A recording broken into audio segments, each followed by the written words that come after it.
Could I throw this question to you? Currently, the new controversy is around the variable pay cuts at some of these IT companies. Would any of you be able to shed some light on that? Because there's still no clarity on why they're doing this.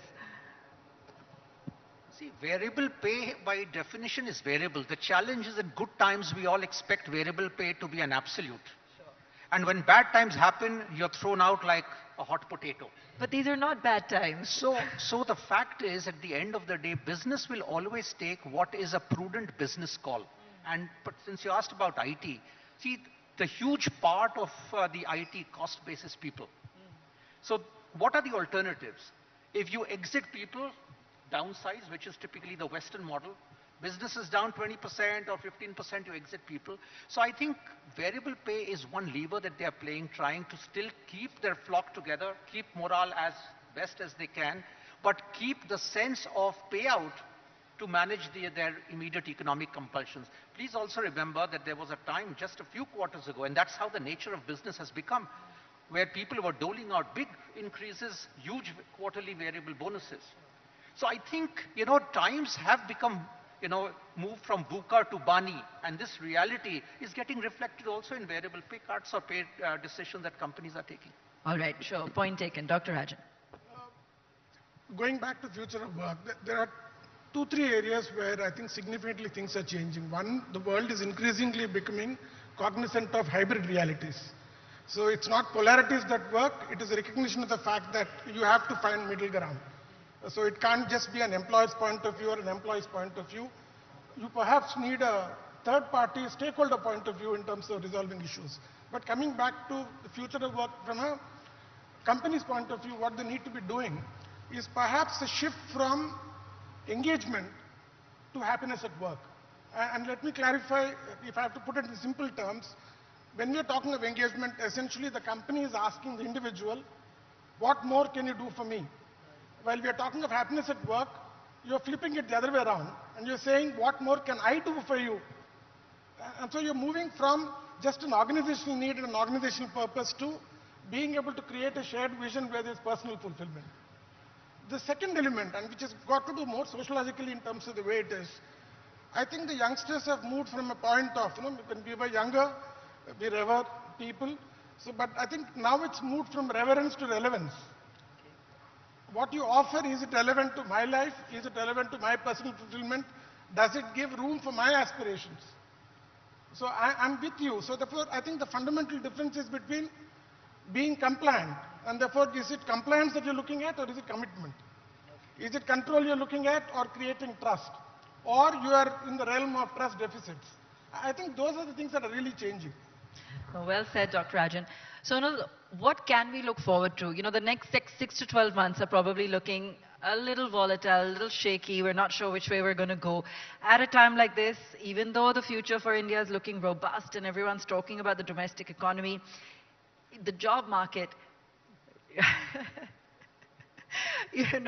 what should one be expecting and what should one be prepared for?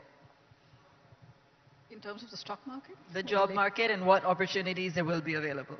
The kind of increment levels, just when things were starting to steady, again they're starting to look choppy.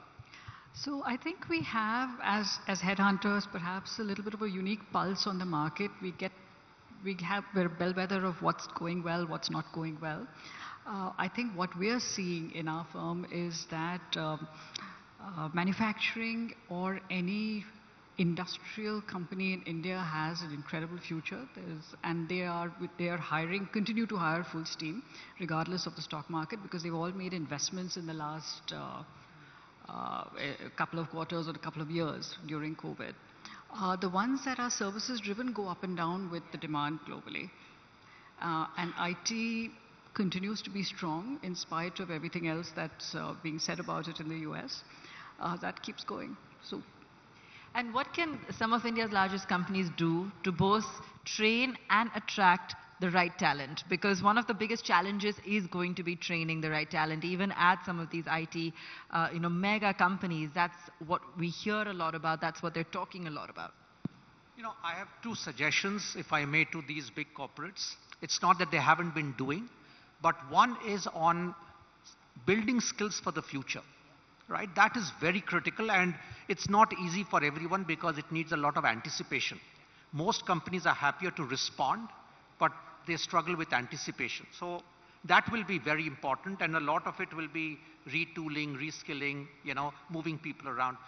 The other I will again emphasize, and I did hear some of my co-panelists talk about it, and I am very, very serious about this. The big crisis in India Inc. actually is going to be about leadership. It already is. We talk too much about leaders. We do very little about leadership. This is a fundamental problem that I find, and training when you're growing to go from a certain $3 trillion to a $15 trillion aspiration. Where are leaders? Where are managers of substance? All these issues of moonlighting, retention, skill building, morale, engagement, happiness. I think we have very, very average managers because companies still think of it as a cost and not as an investment, as I very strongly believe they should. That's a strong statement coming in, and I think that's the scope for yet another debate altogether. But Dr. Rajan, you look like you want to say something. Closing comments from you. I was standing outside, and somebody came up to me and said, my company has actually sacked 3,000 people. And I wanted to hear your view. And so he was asking what I felt about it, and my only simple answer to him was that when you're firing somebody, you're firing a family, not an individual, to begin with. Second, even one drop of tear has a notion of grief behind it.